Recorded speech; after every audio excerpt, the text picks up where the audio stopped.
Okay, she usually is like, this meeting is being recorded, but it didn't happen this time, but that's fine. Fine.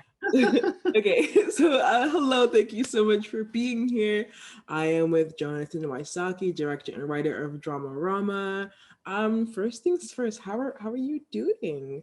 I wanted to say that this was such a like a stereotypical like representation of theater kids, but then I was like, no, this is exactly how we are. This is exactly how it would happen, and I just loved like seeing that and like being in that space. Um, yeah, how are you and just general feelings for things right now? Yeah, no, I thank you. Thank you so much for having me. It's such a delight to be able to share the film. Um, I'm doing okay. I mean, timeline wise, as we were talking a little bit before, coming from the United States, obviously, I am alarmed by what's happening in our country right now. But I also feel like it's maybe part of a longer arc of reckoning of what's going on. Yeah. Um, but aside from that, I am doing well, and I am very, very, very happy that festivals like your own festival are continuing to go on during this pandemic, Mhm. and be able to share the films that filmmakers are creating with everybody, because I feel like it's important to keep art moving forward no matter what. Yeah, definitely. I think that especially at this time, something that we really need is just a bit of joy. And this film brought me a lot of joy. I'm glad. So I'm wondering what inspired you to write the screenplay? Yeah, so I was I was a Catholic, closeted drama kid in the early 90s. So this film is very semi-autobiographical. It started with me rereading my high school diary, which was horrifying. And um, and I there were things that stood out to me that I hadn't really seen in coming of age films before. Obviously there's the focus on drama kids, which is not really seen that often. Mhm. The focus on late bloomers instead of the rebels, right? Usually coming of age films are all about the kids that are testing teenagehood and trying to rush towards adulthood, and it was definitely not me and my friends, which um, I feel like was unusual. And then, in terms of a coming out film, because of the context of being in a very conservative place in the early 90s, I didn't come out, and none of my friends who were queer came out either. Like, it was not a safe space at all to do that. And so I really felt like it was important to put a film out there in the canon that had a character who was just not ready yet, and Mhm. to let that be okay, because it's a journey, and it's a journey that takes time. And I didn't want to sort of create maybe a candy coated version of that journey. Yeah, yeah. And I think that like it sorry, I'm collecting words. I think that's so important to be able to like tell a story that's not usually told. Because we'll get into like niche what's the word I'm looking for? Like niche like I'm saying societies, but I mean just communities, because like as a drama kid we were very much so like out there, and like that is definitely seen in the film, but then it's like you talk about things like sex and like the and like being queer, and that like the duality and the codedness of that, being like a drama student and then being Christian at the same time. It's like, how do you balance those things? And I think that the film was able to like have those two things sit together really nicely. Yeah. Yeah, I think that there's something, obviously there's so many queer voices that are drawn to the theater, Mm, um, for various reasons, but I feel like one of the many reasons is that it is a place, particularly for young people, to be able to express themselves before maybe mm, they can express themselves in their real lives. yeah. And it's just such a wonderful community to build, where you can take on a character, and at any point, right, improv is such a huge part of theater kids lives. and express yourself through that sort of mask that you've put on, Mhm. in ways that maybe you can't in your actual life, for whatever reason. And so I thought that that chemistry was something really beautiful in terms of looking back on my own past as a theater kid, and something that I wanted to sort of celebrate in the film. Yeah, yeah. Um, I'm wondering. Okay, I have two thoughts. So I'm wondering where you found these actors. If they're mostly film actors or theater people. But on top of that, I'm also wondering, like, were there any discoveries that you were able to make? Sorry, this is a new question. Are there any discoveries that you were able to make in, like, either in the process of filming it with like a new set of people, with like having actual people like live and breathe your work, or even also at the end, uh, with like seeing the film itself being put together? Yeah, those are great questions. So, in terms of the cast, all of the actors are LA based. We shot here in Los Angeles, and uh, we had just this amazing casting directing team that saw hundreds and hundreds of actors, young actors. And I got to choose the six best ones for this movie. I couldn't do what's called chemistry casting, where you Mhm. bring them in together because we didn't have the budget for that or the time for it. So the tricky part is I had to sort of imagine how they would fit together as a Yeah. film group, even though they couldn't physically audition together in the room. Yeah. And so I just got really lucky. I mean, the sort of beautiful part about this is that they're all really good friends now, Yeah. and so it sort of became this like life imitates art, imitates life kind of a thing.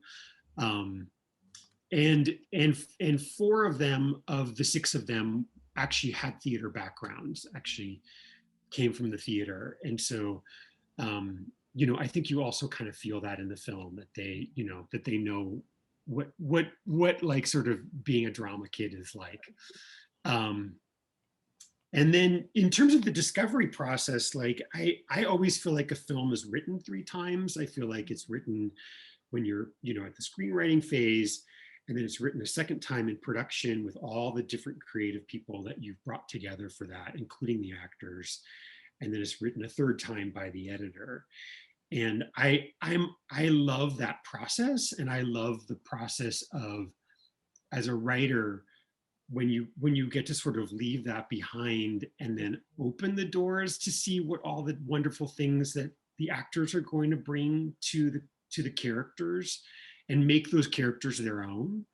And a lot of that was found, I feel like, on set by those actors. Like you know they were able to um discover things that I didn't put on the page, that sort of made those characters into something new, and something that solidified them in interesting ways. And then the editing process was very much about how to sort of, I guess, shape that. Particularly with an ensemble, it's tricky because you have a lot of balls you're kind of juggling in the air, in terms of making sure that each character has an arc, and you sort of hear their voice. And again, that's really a, a tribute to the editor of the film.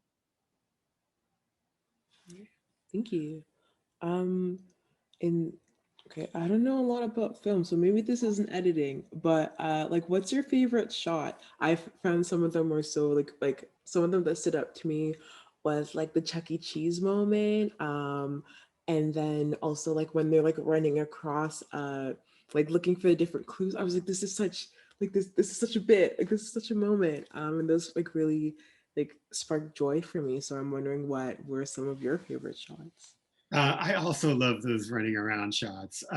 So there's a heavy homage to the 1980s film Clue in the beginning of it, and um, the cinematographer and I had always sort of planned that opening sequence to kind of be like the idealized world for these drama kids, like what they imagine their game to look like and their imaginative world to look like.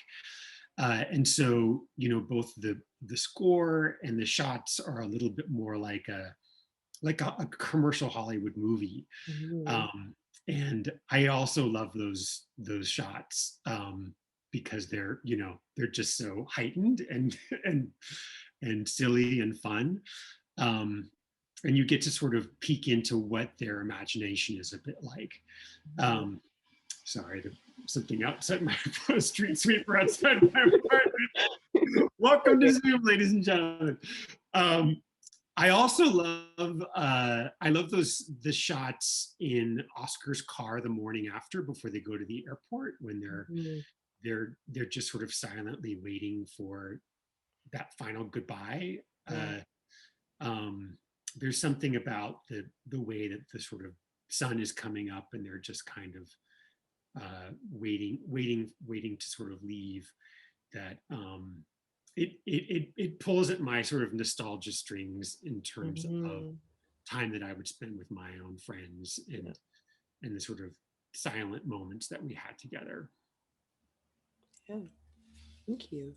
Um, how long did like shooting take just to get everything done?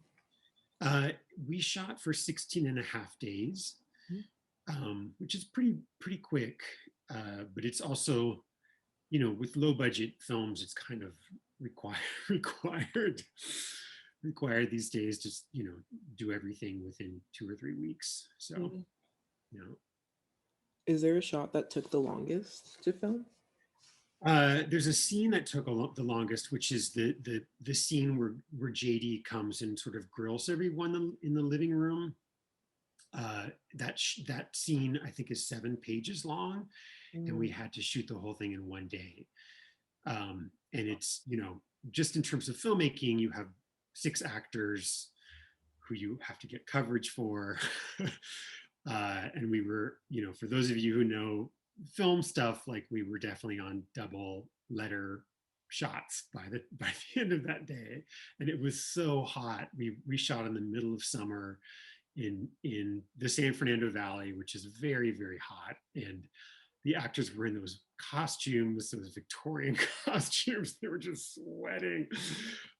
So that scene was a beast. It was a beast, and I was like, note to self: never write a 7 page dialogue sequence with 6 characters ever again. So that was rough. Yeah. Cool. Something that's hopefully less rough. How was the premiere at Outfest? How was that?